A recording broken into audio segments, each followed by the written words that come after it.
Uh-oh. I just saw this. So, I just saw this. Agent posted a video about it.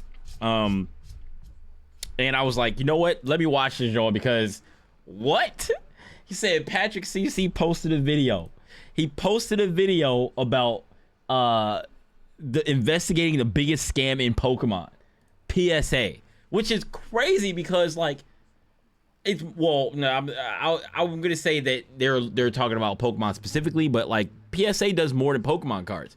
I have lots of Pokemon cards, and I thought about maybe one day doing some PSA things, but I gotta watch this video first because I gotta see about this. What are they talking about here? What are they talking about? Because as far as I'm concerned, like they said that with PSA, the PSA number, it's how perfect is the card, pretty much, right? If the borders on the left and the right, top, bottom are not perfectly equal, if there's like any scratches, any fraying on corners or anything like that, if the card is not perfect, then it is not a PSA 10. PSA 10 is the highest one, and it's the most sought after, right? So like you can have a PSA 9 and it'd be pretty good, but if you have a PSA 6 or a 4, it's not going to be nearly as good. Maybe it might still cost more than the card itself because it's protected and it's been like verified or whatever, quote unquote. But let's see what this scam is that PSA has the power to turn a singular Pokemon card into a multi-million-dollar asset. When Logan Paul's ultra rare Pikachu Illustrator was given a PSA 10 grade, it became worth over $16 million. A single grade point lower and the card's value drops to $1.4 million. Okay, that's crazy. That's crazy because I'm pretty sure it's only because it's him. It's not the card itself, because usually it's the card itself. But I guarantee that if it was my card and we did the same thing, because I am not a super famous celebrity, super famous YouTuber, that it would be worth that, right? Because now people are trying to get their hands on that card, and that's what it would be worth to people.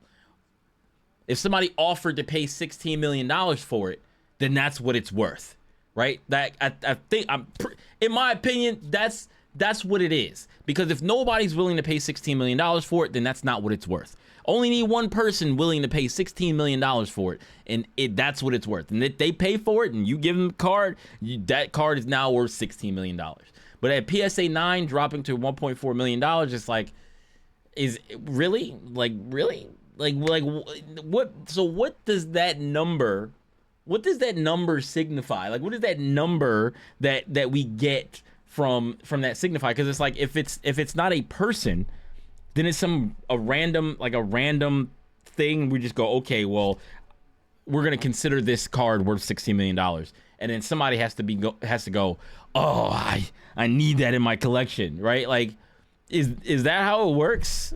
But when one company has the ability to create or erase millions of dollars with a single number, there's bound to be corruption. And a recent pattern of major screw-ups has many people suspicious of PSA. They've authenticated cards that were altered to look perfect. Their grading system has been exposed as extremely inconsistent, and they've even admitted to straight up destroying high-value cards during their process. And those are just the mistakes that we can 100% prove. There are countless grading decisions that happen every single day that are losing people hundreds, thousands. You know what people are doing? You know what people are probably, and dude, it's so many cards in the world. We're only talking Pokemon cards, right? We're only talking Pokemon cards. we're gonna say thousands of Pokemon cards. I have so many unopened cards, thousands of cards, and that's just here in my room, right? Like.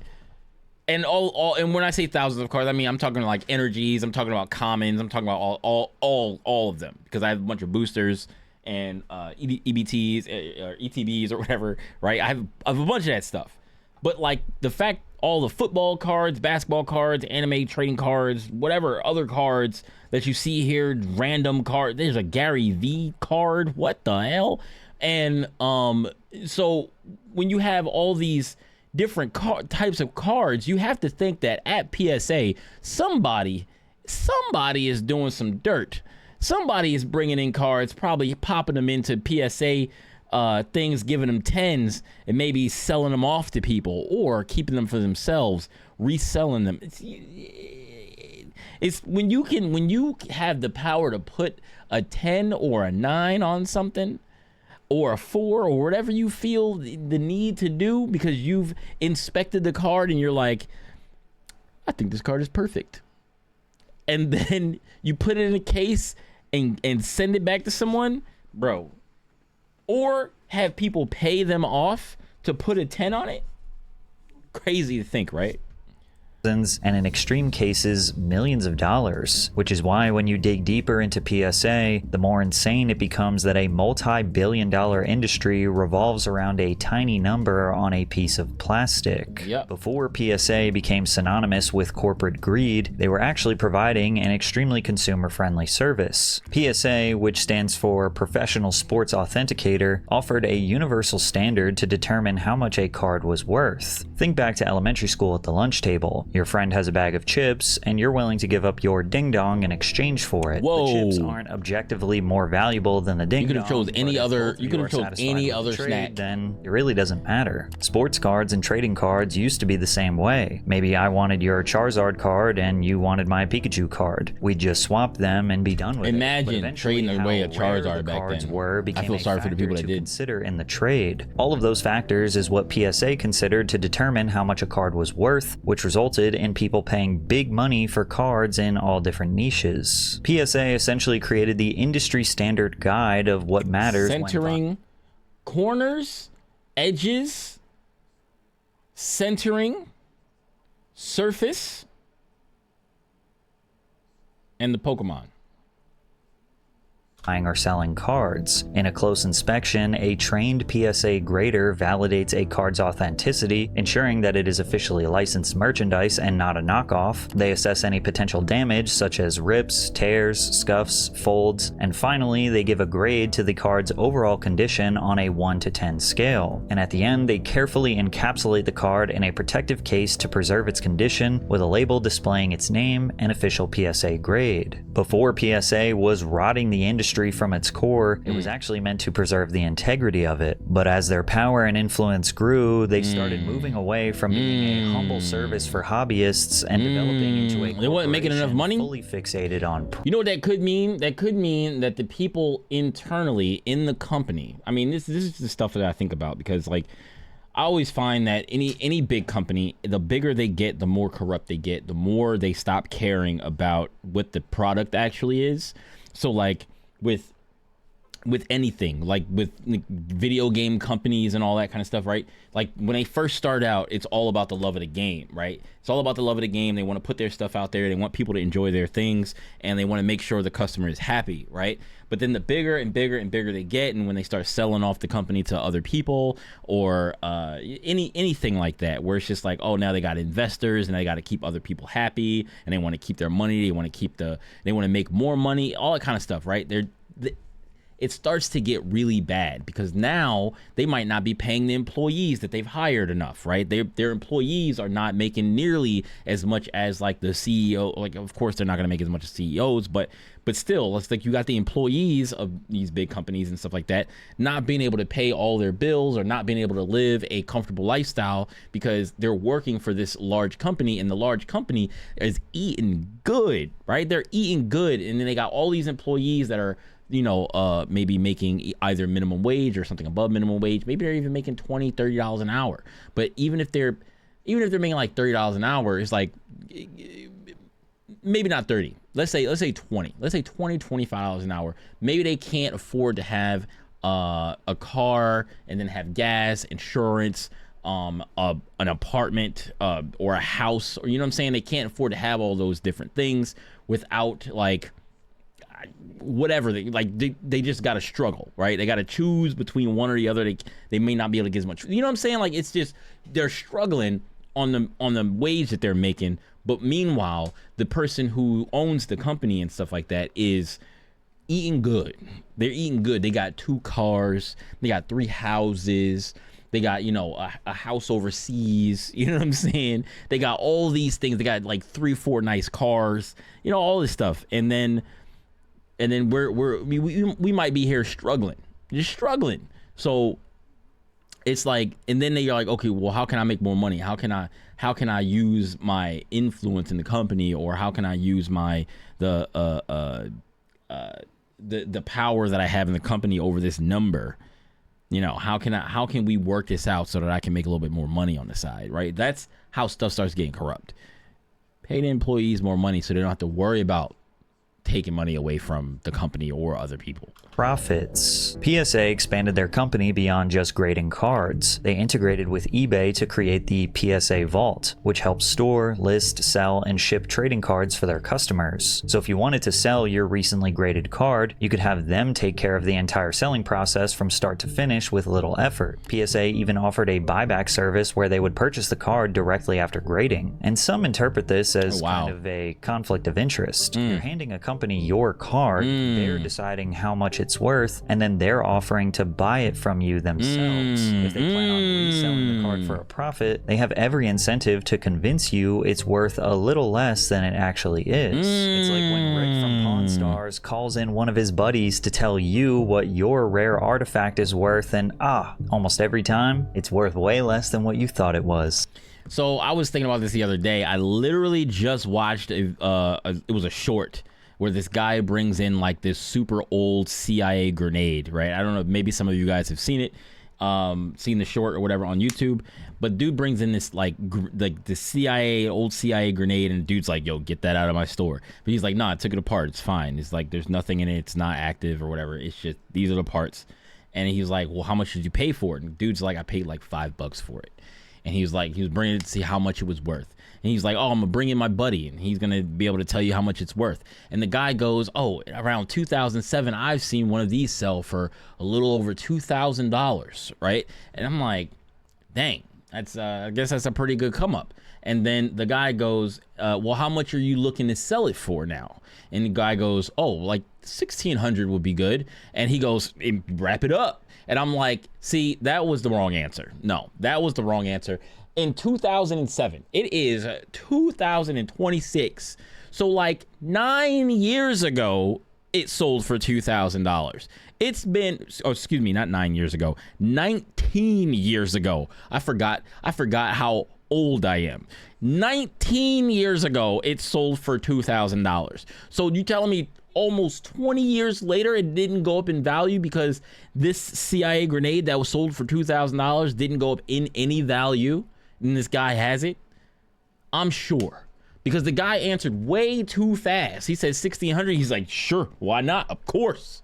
And it's like, so you must know that you can sell this thing for more than $2,000 because you answered that quick. Because for $400, you got to find out, do I think anybody will buy this for $2,000 so I can make a $400 profit on it? You run a pawn shop. Like, I don't know how pawn shops operate, but I'm sure they want to at least sell the thing that they're holding, right, for a lot of money. If they're gonna be buying it off someone, they gotta know that they can sell the thing again, right? So only $400, and it's this CIA grenade. Who do you think is buying that? So you must know that, oh, nah, this thing must be worth at least 10K, right? Something stupid like that, right? For you to go, oh, you know what? I can sell that. I'm gonna get it off him for $1,600. I'm gonna sell it for $7,000, maybe $6,000. I can make a nice little come up off of this. That's what's in my head. That's how I'm thinking.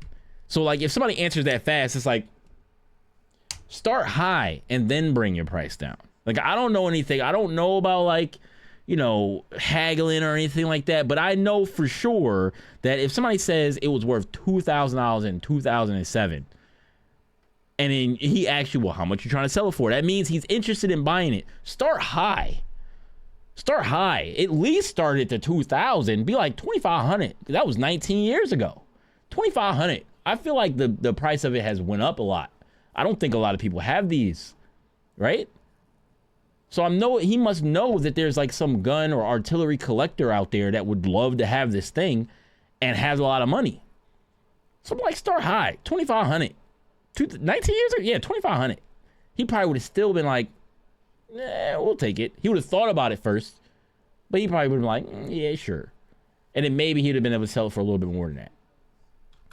From there, PSA's parent company, which is confusingly called Collectors, also acquired rival grading services Beckett and SGC, getting them closer to becoming a monopoly. Today, PSA and its sister companies take up 80% of the total market, with PSA accounting for a whopping 72%. And that dominance comes with an immense responsibility. The trading card market is now a multi-billion-dollar industry, and basically every collector. And they're the only ones that have a PSA, like, because they're a PSA, but they're the only ones that have this type of service.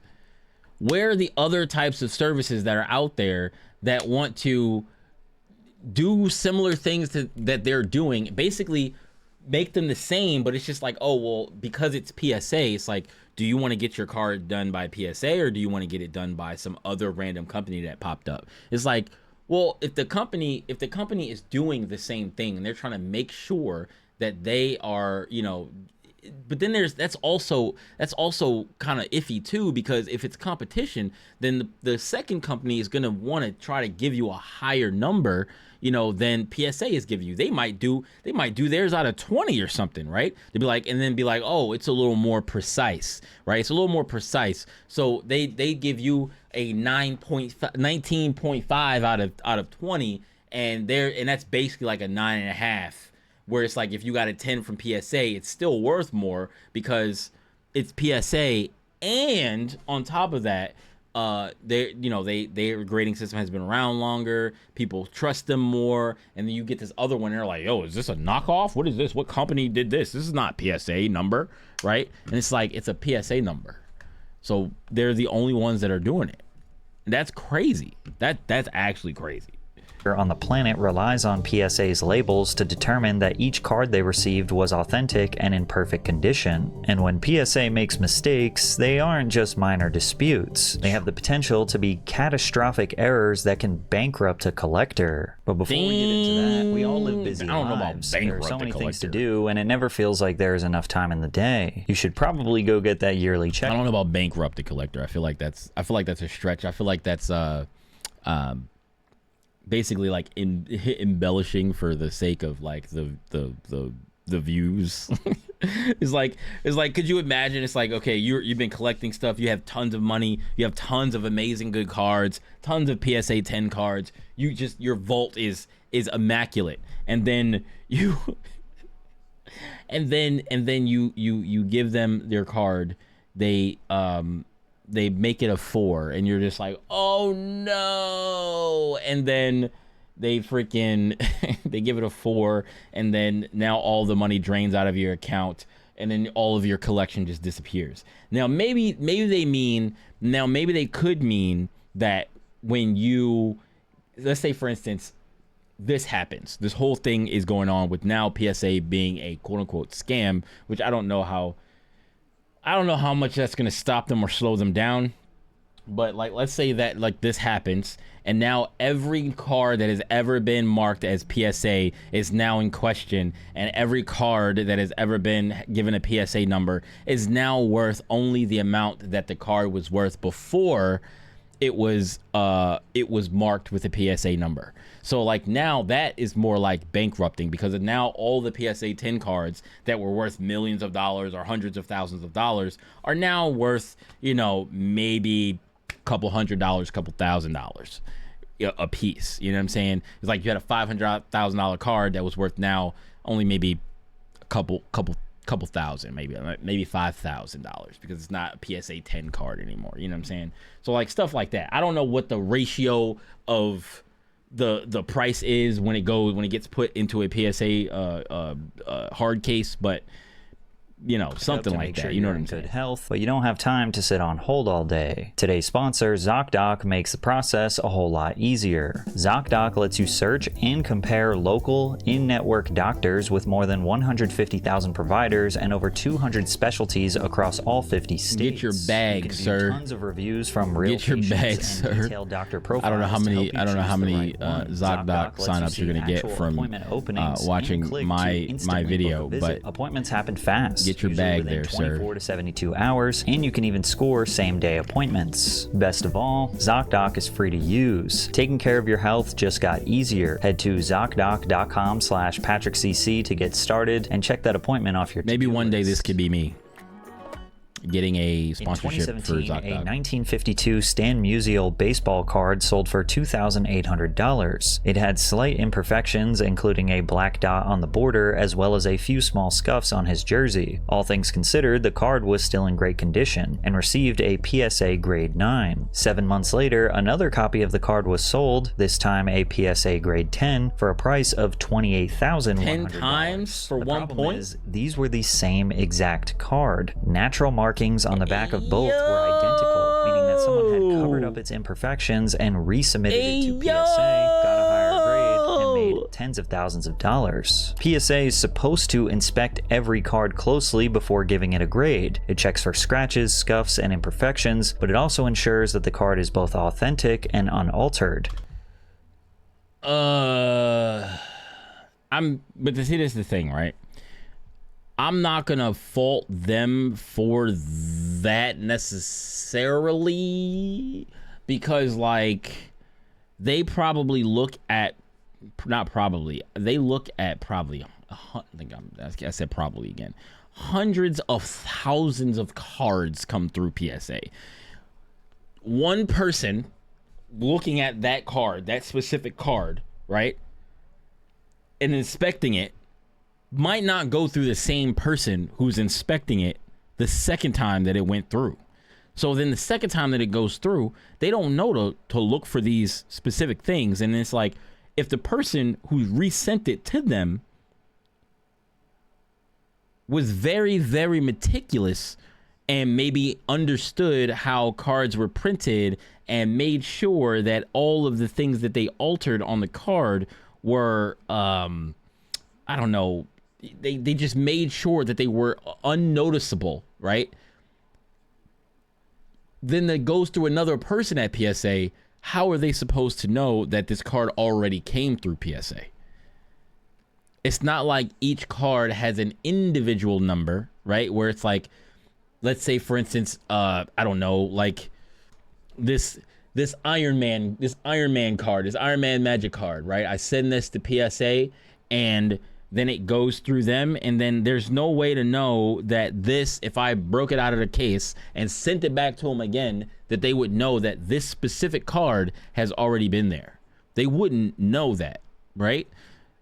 If every single card had a serial number, then they could know that it was broken out of the thing, because they would be able to have it in a database, and they'd be like, okay, let's put the serial number in here. Oh, this card came through here already. But that's not the case. So like, how could they possibly know? You know what I'm saying? They're not gonna, even if they look at all the imperfections of the cards, do you think that if the card comes through there again, it's going to hit the same person? And even if it does hit the same person, do you think that they're going to look at it and be like, I've seen this very imperfection before, after looking at hundreds of other cards? You know what I'm saying? Even thousands of other cards. Maybe even some of the same card. Like when you and I look at a PSA 8, 9, or 10, we just kind of say, yeah, I mean, it looks perfect. But PSA's job is to notice the tiny things that we never would. Maybe someone repainted a tiny white chip on the edge, or they trimmed a fraction of a millimeter off the border, or they managed to fix... I feel like you can't know. Like they inspect the card for what it is, and they're like, can I see any imperfections on this card? Can I see any imperfections? I don't see any imperfections. Or they see one imperfection or two imperfections. And they're like, these are the small details that I've seen. I think that this little scuff here and this little scuff here make it a 9. If they fix those scuffs and then resend it in and it still hits the same person, they're not going to go, did I see this card before? I don't think I saw this card before, because the other card had an imperfection right here, but it doesn't look like it's here. It doesn't look like there's that imperfection there. There's no imperfection. Like, they're not even going to think about that, because they're not even going to assume it's the same card again. They would have to assume every single card is the same card that came through there. That's what I'm thinking. Like, I don't know what their process is, but they would have to assume that every single card that came through there is the same exact card. Not the same looking card. Not like they have two cards that are the same and one of them has imperfections and one doesn't. But that card that they're looking at is the same card that they saw last week that got sent through here. And then they marked it a 9. And then, like, now you sent it through and it was like, I've seen this card once before in my life. And sent it. And sent it back and be like, no, this came through here already. I remember this one imperfection on the corner of this card, and now it's gone. I know what you're up to. Like what?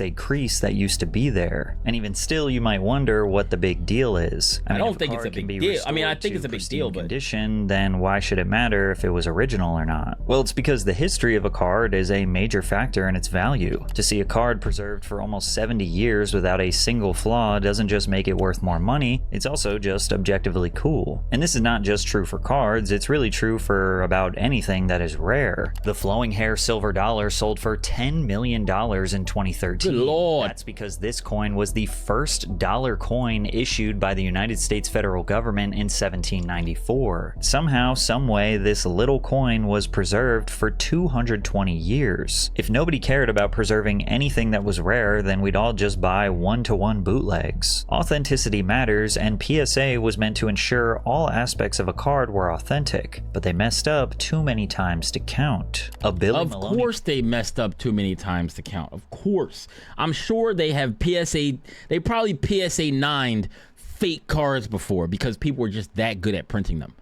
If you worked in the printing business and you worked printing trading cards, I think you'd know how to print a trading card properly, right?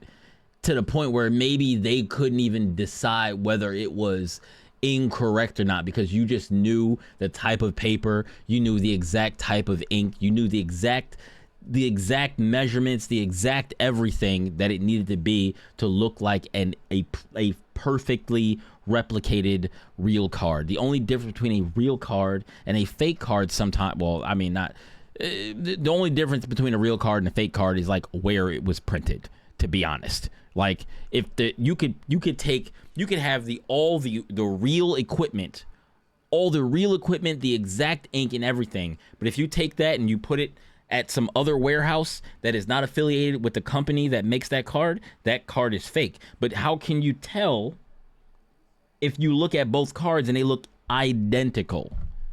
You know what I'm saying? The makeup of the card is identical. Same paper, same ink, same measurements, everything. How could you possibly tell? Unless you found out that this card was getting printed at some other facility. It's crazy to think about. And I'm sure that there's a bunch of cards out there that might be fake that are PSA'd. Worth a bunch of money. And people have bought them. But we just never hear about it. Card from the early 1900s was purchased for $81 before being altered, regraded, and sold for a $900 profit. A 1952 Mickey Mantle card was altered and resold for $14,800. Damn, ironically, a separate $1,000 more card from 1948 had its edges trimmed and sold for a nearly $2,000 profit. Damn. By 2019, hundreds of examples of altered cards that PSA had improperly graded had piled up, culminating in a class action lawsuit. The lawsuit went further than accusing PSA of making a few mistakes. It argued that trained graders should have been able to recognize the alteration and alleged that PSA knowingly allowed them to enter the market regardless. The situation became too large for PSA to ignore, and they announced an internal investigation into the matter. Now, to be fair, PSA grades millions of cards every year, and these alterations were done specifically by the seller to deceive trained authenticators into getting a higher grade. It is possible that these specific instances were genuine mistakes and someone just figured out how to beat the authenticators. But whether PSA approved the cards knowingly or made a genuine mistake, the result for buyers was the same. Altered cards entered the market with legitimate grades that people thought were original and could be sold for far more money than they were worth, which made people start to wonder if that little number in the corner could really be trusted. Sometimes people do not care about whether people who are buying are wondering whether it can be trusted, but there always are going to be people who are like, I don't care whether it can be trusted. I'm going to try to get it so that it's going to make me more money. And somebody's not going to see this video. Somebody's not going to see this video, or maybe the next couple of videos, but somebody is going to buy a card that is incorrectly validated by PSA, and they're going to have it in their collection, and they're not going to even know. They're not going to even know that it possibly could be either fake or could just have been altered or whatever. Like, they could have bought something that was worth much less than they bought it for, and it's messed up. The only way to really like get around this is to basically outlaw PSA. Like, PSA is just not a thing anymore. PSA is not a thing anymore, and authenticating cards is just not a thing anymore, because you can't have, it seems like you just can't have something like this to authenticate cards and it not be corrupt eventually. Like, you know what I'm saying? Like, I never thought about it before. Like, I didn't really care. Like, I didn't really care to think about it. But like, now it's like, well, how could you care about this anymore if knowing that their authenticators make so many mistakes, and people just try to game the system? Because anytime any money is like this is worth, or excuse me, anytime money is involved like this amount of money, people are going to try to cheat their way and game the system. They're like, they're gonna crack that thing open and they're gonna fucking redo it, and they're gonna try to fix it, and they're gonna send it back to PSA. And PSA is not gonna know.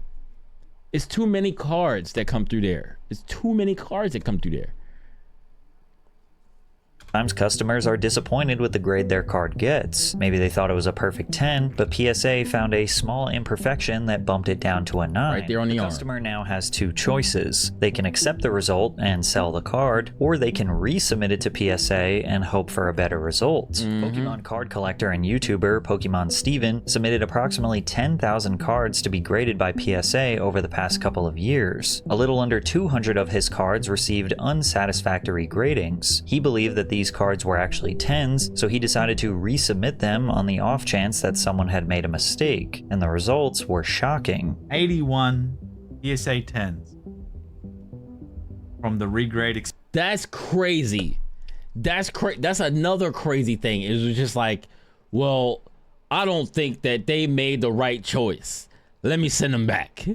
Like, experiment. 189 cards in total, so, and that's from 9 to 10. We saw that some of it is like 10 times the price, or even if not 10 times the price, sometimes like just a couple thousand more dollars. So 81 times a couple thousand more dollars or whatever is crazy.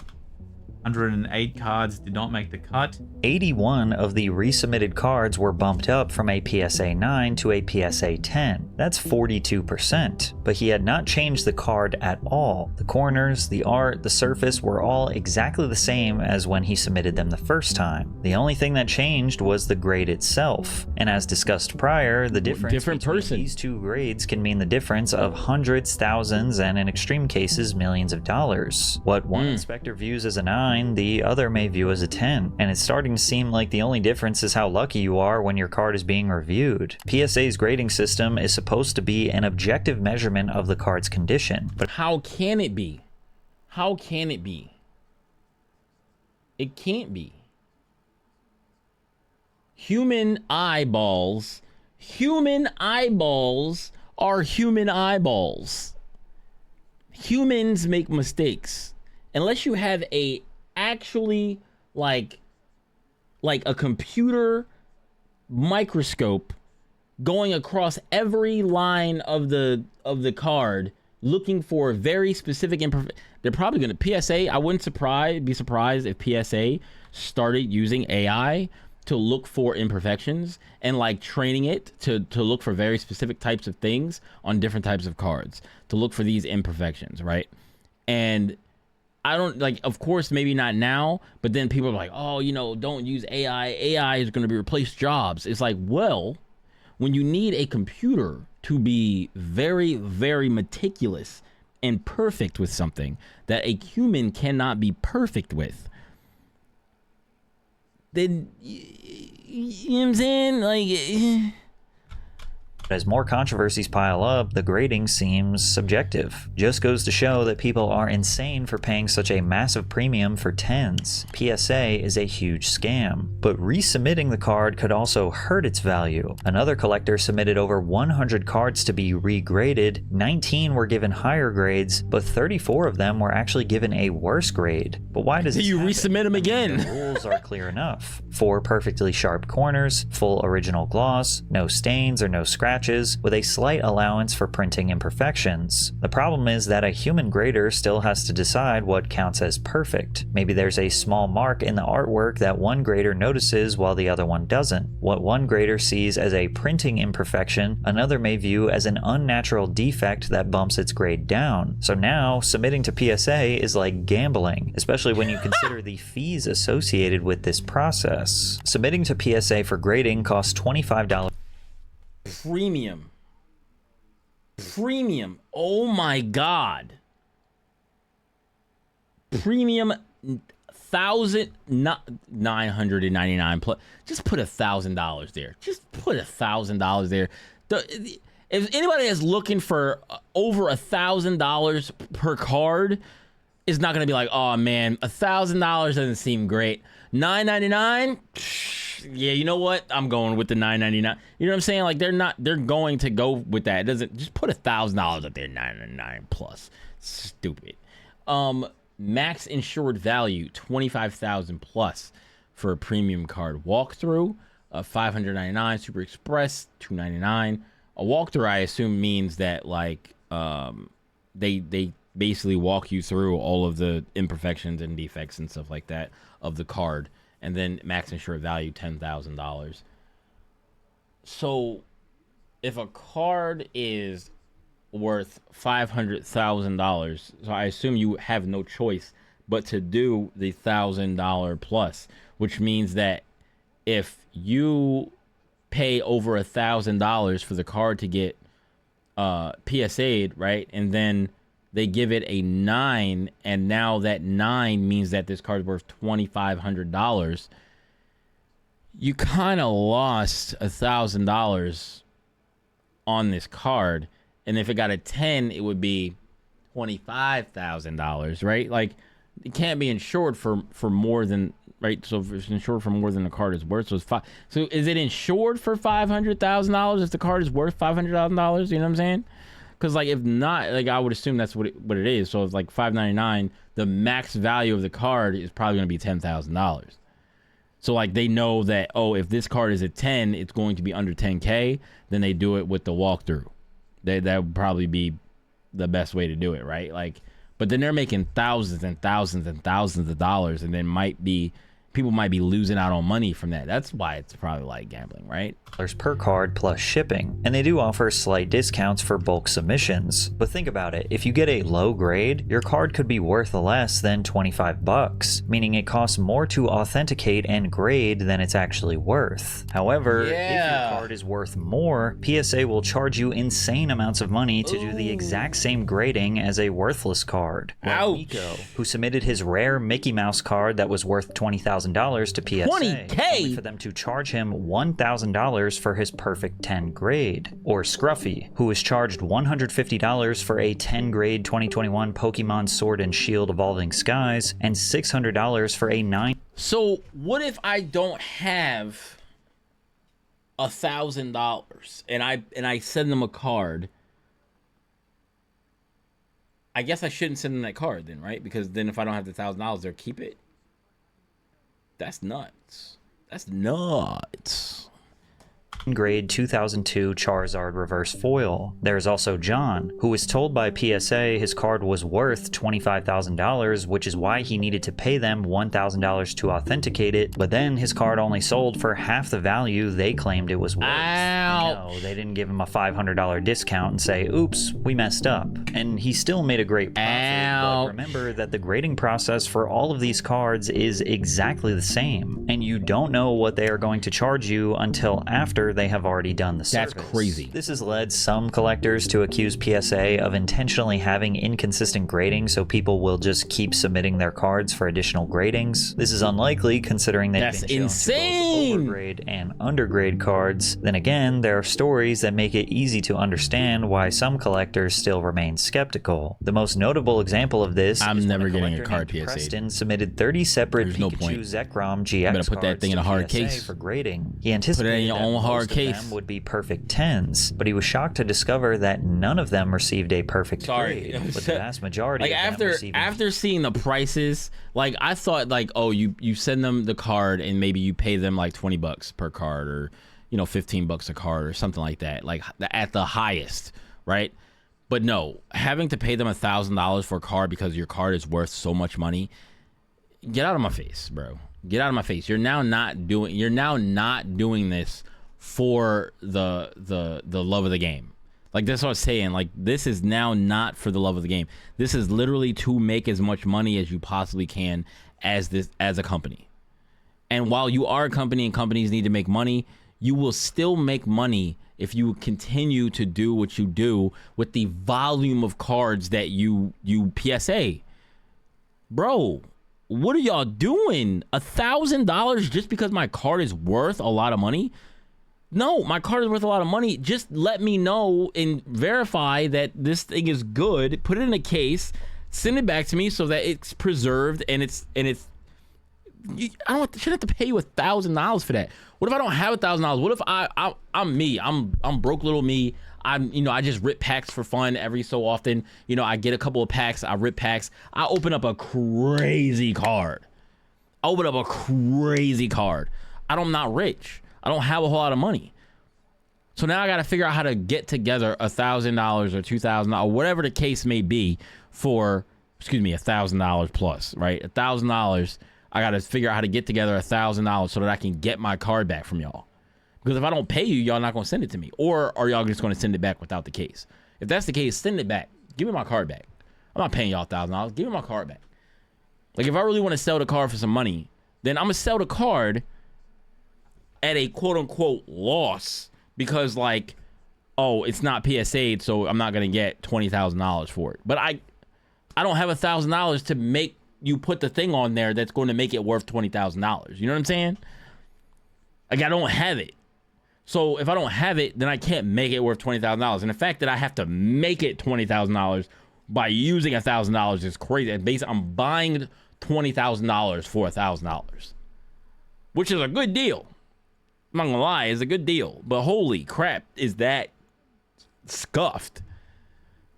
PSA 9s. In spite of his disappointment, Preston opted to sell the cards through PSA's buyback service. However, he kept records of the serial numbers on his cards and searched them later online to discover that 11 of them had been listed as perfect 10s. Wow.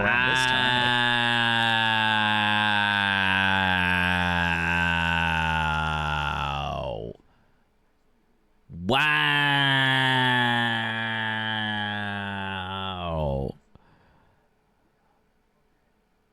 That's crazy. So, like, again, I don't like to blame the whole company, but who in there is doing the corrupted things, bruh? A PSA 9 of this exact card was going for around $41, while a PSA 10 was nearly $200, meaning that PSA bought them from him as a 9 and sold them as a 10. And that's Preston crazy. missed out on around $1,500 for all 11 cards. And this highlights the conflict of interest I mentioned before. The only people who can change a grade are PSA themselves, so if they are authenticating and buying and selling cards, they could theoretically change the grade of any card to maximize their personal profits on the sale. As you can see, this is a legendary collection reverse PSA 10 Mankey that's listed on eBay. by PSA themselves. But if this card is a PSA 10, then why does the back look like this? That's nuts! That's so crazy! Are they listing a card that looks like... And they know, like, they know people know this, so why would y'all do that? Like this as a PSA 10 on eBay through the PSA eBay account. They need to get sued more. It's all a scam. I hate that PSA is the one that got popular. However, PSA offered a different explanation. Supposedly, someone at PSA had seen Preston's original post on Twitter. They personally believed that the initial grading was too harsh and conducted a secondary manual review, resulting in updated gradings after Preston had already accepted their offer, which is shady. They conveniently realized that they messed up only after they already... So why would y'all not call him back then? Why would y'all not call him back and be like, oh, we did a second thing? Because it's not about the customer. It's not about making the customer happy. It's not doing the right thing for the customer. They're like, oh, let's yeah, you know what? We're gonna do a second grading. Let me call that guy back. Hey, we did a second grading. Is actually a PSA 10. Would you like us to send you the card back? And it's like, but you know, then he would have to pay $1,000 for the card.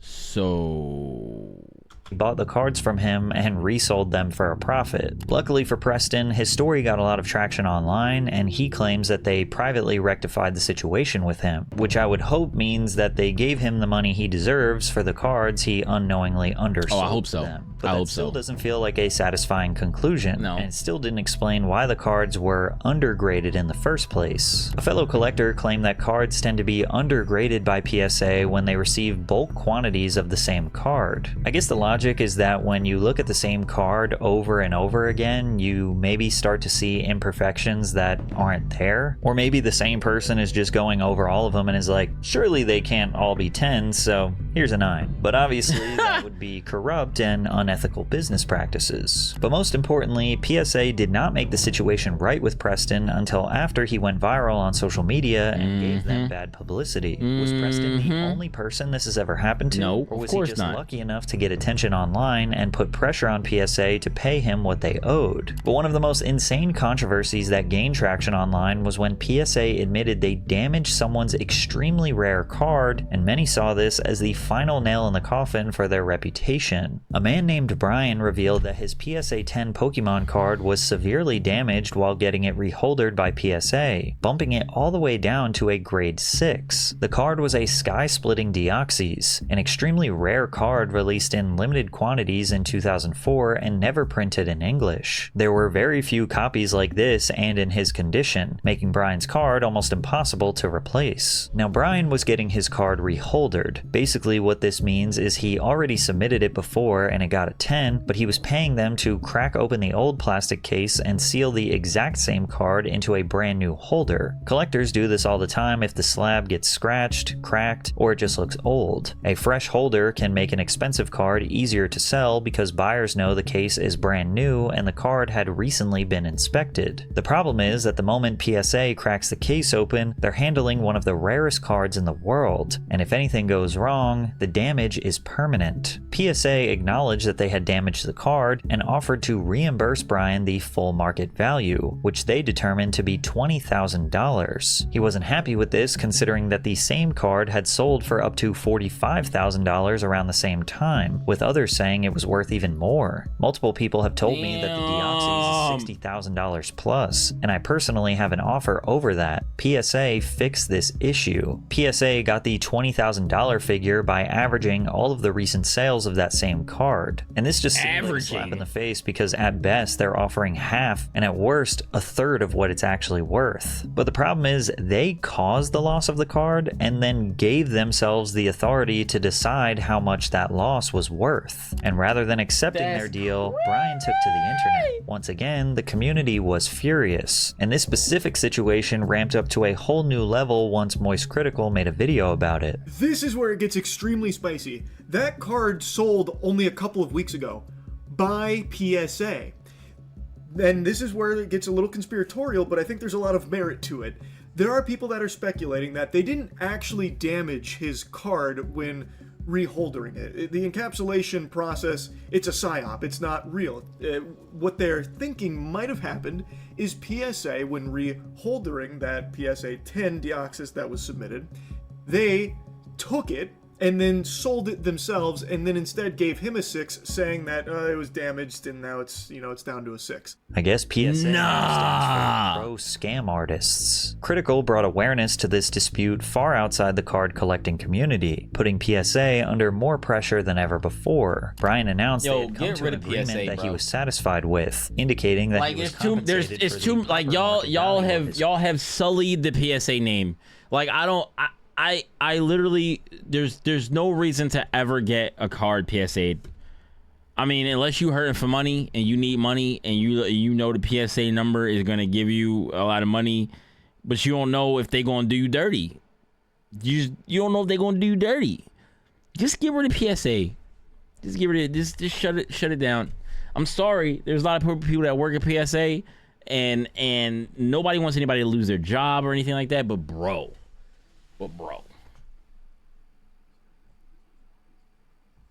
The people that allow this to happen at PSA and the people that knowingly do this to other people, when people trust y'all enough to handle their rarest cards, stop. This needs to not be a thing anymore. Y'all lost all the goodwill. Like, that's crazy. Y'all were doing something for the community, the trading card game community, that was like, we're making sure that your cards are authentic, and we're grading them and protecting them to make sure that they are worth what they're supposed to be worth, and that they only go up in price, right? And they go up in price because they are validated and they are protected, and then you send them back to us and we'll reholder them or whatever to make sure they are in pristine condition and all of that. And then y'all go do stuff like this because the money is too good. It's too good. It's too tempting. Card. By this point, the pattern becomes a bit too familiar. PSA rejected a complaint, the collector went public on the internet, and then the company changed their mind after the story went viral. There are dozens of other examples of PSA destroying their And I'm sorry to pause again, but like, why would y'all, like, it would only take it one time. It should only take one time that somebody goes viral and goes, you know what? They did this. For them to never do that again. Because, like, we live in the age of social media now. If you mess up big enough, it will show up. Like, it's not going to just go away. There's so many people that have, especially if you're dealing with people who are sending you very, very expensive cards, thousands of dollars, hundreds of thousands of dollars, $1 million cards. If y'all are trying to scam people out of tens of thousands of dollars, do you not think that these people are not doing some type of content creation or social media, or they have some type of pull in the community for them to have these type of cards, especially when maybe there's somebody that sends you these cards and they send you 800 cards and you give them back 8110? Like, do you think that this person is not some type of person who is actually some dude with some pull who can be like, yo, they did this. This is messed up. You know what I'm saying? Y'all want to sully the name of the entire company? And then the crazy thing is that this stuff is all based on, like, what people feel that the thing is worth that they have. So now that thing might not be worth that to that many more people, or it might drop in price because everybody's like, you know what, I'm good with PSA. And now all the prices of things, nobody will buy the things that people have up there for $64,000, a card that is up there for $500,000. The card might start to be worth more if it's not in a PSA case. You know what I'm saying? Like, people will probably buy the cheaper, not in case versions and not buy the PSA ones because they're like, I'm not overspending for a PSA card that might have been altered or whatever, right? Because if you buying the card itself, even though, yeah, sure, it could have been altered, but like, even if you're buying the card itself, there's less of a chance that it's altered, because it's like, okay, well, they're putting it up for this amount of money. It's worth, you know, maybe $500-$600. I'll get that. I'll get that one. I want the card. The card is what I want. Get the card. They send it to you in a little hard case with a penny sleeve or whatever. Penny sleeve inside a hard case or inside a mailer or whatever, right? And you get it and you're like, nice. I've got the thing that I wanted. And I didn't have to pay $28,000 for it, even though that I know that if I paid $28,000 for it, it could possibly be a scam. Not even by the person that was selling it, but by PSA.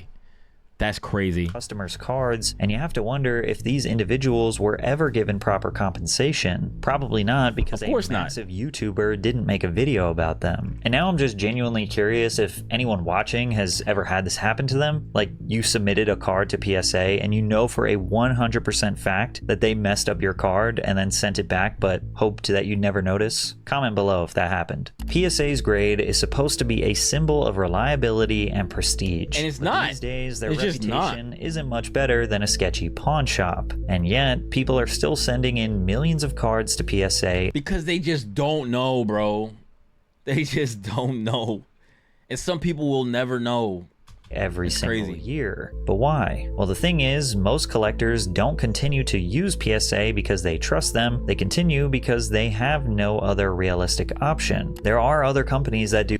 It's not that they, I'll tell you, let me tell you what it is. It's not that they have no other realistic option. It's that the money is too good. The money is too good. You send your card to PSA, they send you back a 10. It is like gambling, because you don't know. You're like, you know what? I think this one's good. Send it away. You get a 9. It's like, damn. I wish I could have got a 10. Crack it open, send it back to him. 9. I'm sure, man. I'm sure it is. I'm sure it can pass as a 10. Send it back. 10. Nice. The money's too good. It's not that they don't have another option. The money's too good. They're, like I was saying earlier in the video, that even if there was another option, people trust PSA more than they would trust another company, because there is no other company that's doing what they're doing. And even if there was some company that popped up doing what they do, it's like people are going to look at the other thing as a knockoff.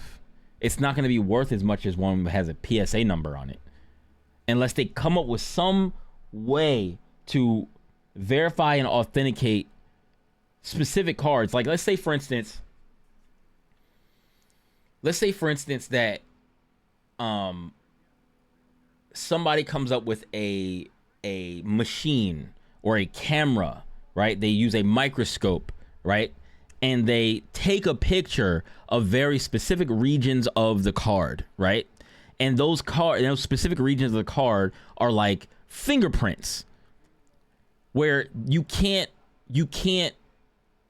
mistake that for another card. So like, every card is printed, and then maybe each tiny little pixel in one small area will look the same to the naked eye, but it's not actually the same. So they take a picture of these very specific areas of the card, and then they try to match that to another card when it comes through, to make sure that that card, and it checks it against a whole database. And a human doesn't have to do it, a computer does it. So they check it against the whole database of cards that they've taken of that specific card to make sure that it is the authentic card and is not card that has been sent through there again and again and again, and that it is not a card that has been sent through there and altered in any way.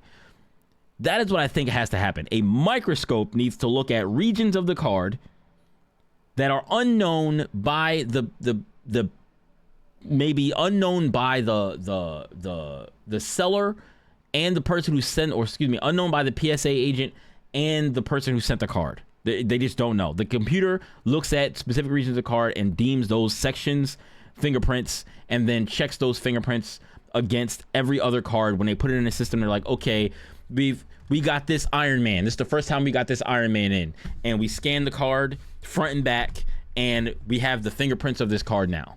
And now, every time they get another Iron Man card that is this specific type of card, They put it under the thing, they put it under the camera, under the microscope camera or whatever. It takes a picture of it front and back, and the computer spits out, this card has come through here before. And they can scan it 2 and 3 times to make sure that it's taking parts of the right thing. But if it says it's been through here before, it's a microscope that's looking at very specific region of the different card, or of each card, so that it can know that those specific pixels in these very specific regions of the card are exactly the same, and that, oh, this was sent through here before, and this is what the picture of the card looked like before, and now this is what the card looks like. And it's like, oh, this card has definitely been altered because the computer knows that it's been through here before.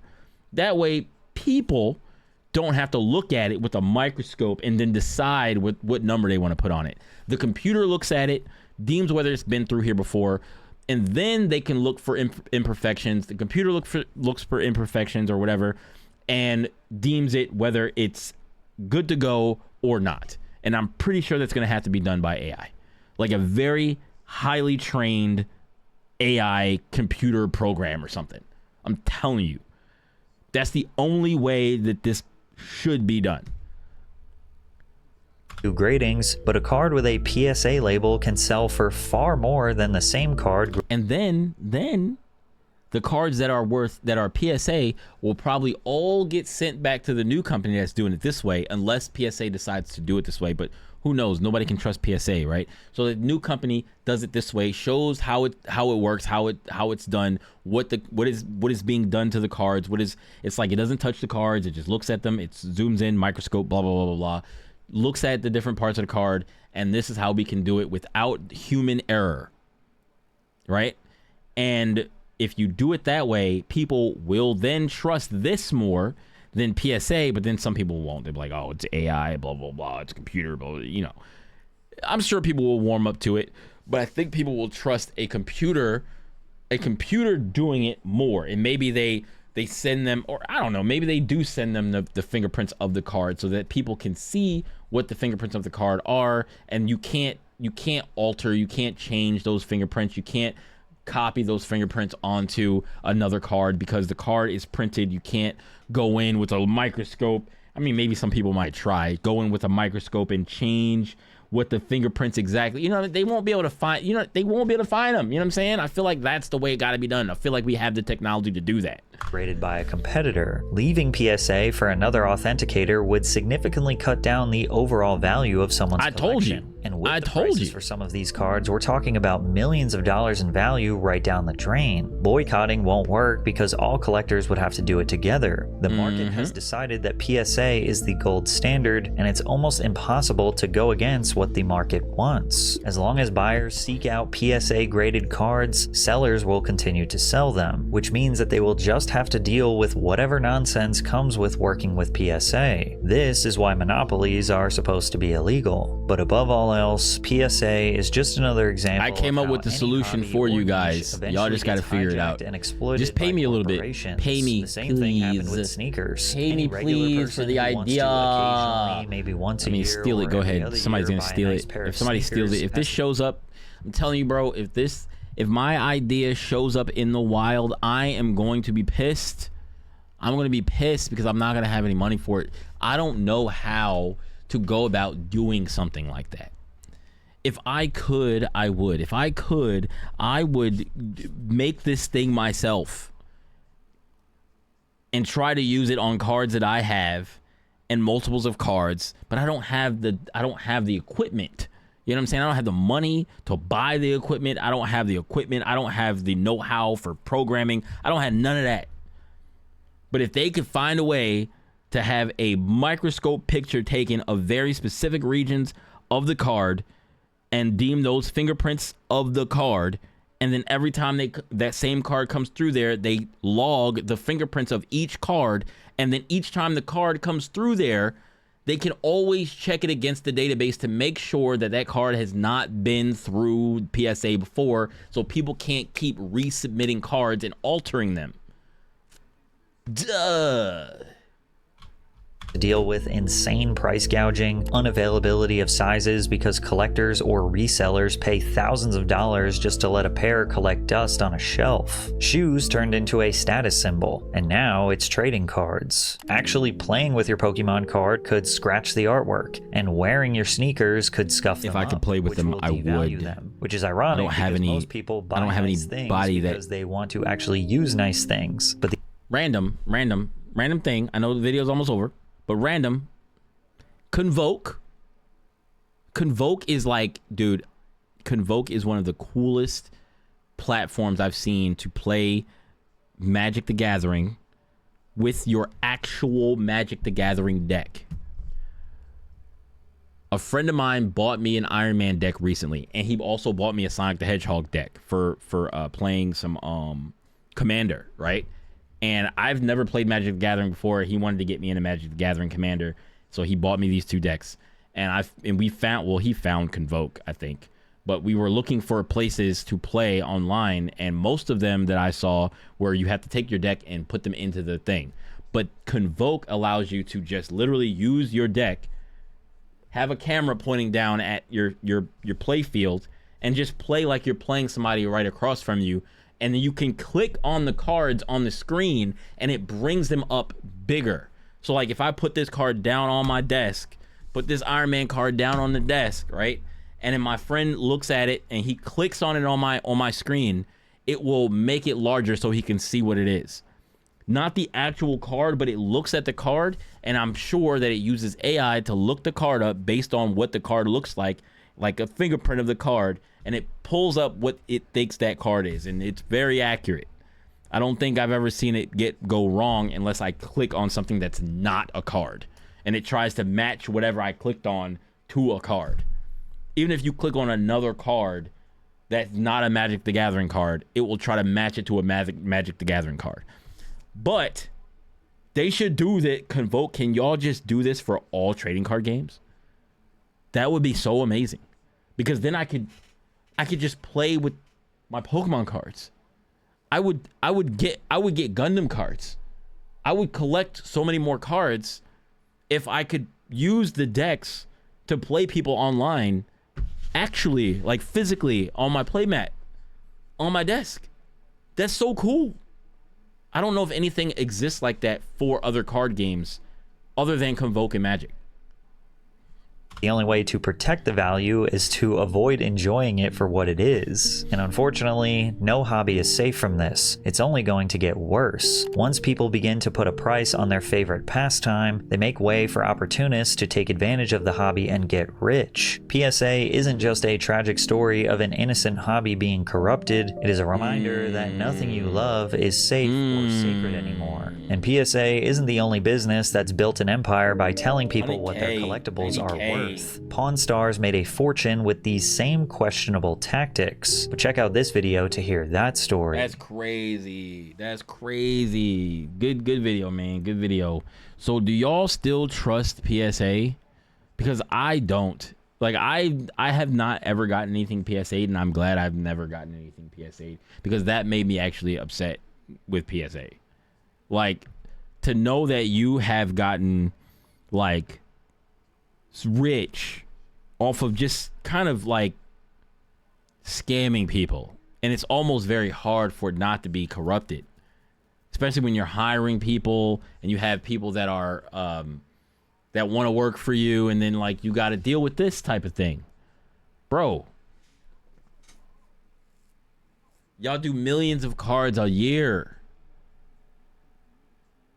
and people trust y'all to use y'all human eyeballs to look at stuff and let them know whether it's worth $10,000 to $20,000. It's so easy for y'all to just screw people over, and hopefully people see that, and just PSA just goes away. Like honestly, if PSA, the thing about it is, if PSA goes away, one of two things could happen. Either the PSA things that are already in cases will go up in value because nobody else will have any more PSA cards, or all of them will go down in value because nobody can trust PSA, and it's like you need to go get yours re-authenticated or whatever. or they just stay the same price that they are, or maybe they drop a little bit and people still value them because the card is inside it. So it's like they drop a little bit because the PSA number doesn't really mean anything anymore, but they know that it's close to that. So like maybe a 9 and a 10, or maybe a 9 and a 10 are close to basically the same price. 9 goes up a little bit, 10 comes down a little bit. They basically average out the price, and then like there's like they're protected inside the case. So that's what people really care about, is that the card. They don't care about the PSA as much anymore, but that the card and maybe the year that it was PSA'd, because now it's been protected in this case for this many years. You know what I'm saying? So good video, man. That's insane that happened. I was surprised to see that, oh, PSA is a scam. I was like, I thought it was going to be like a double cross. Like, oh, it's only a scam because such and such, or this one person was there doing this, or nah. It's a very corruptible business. Just like any business that gets too big.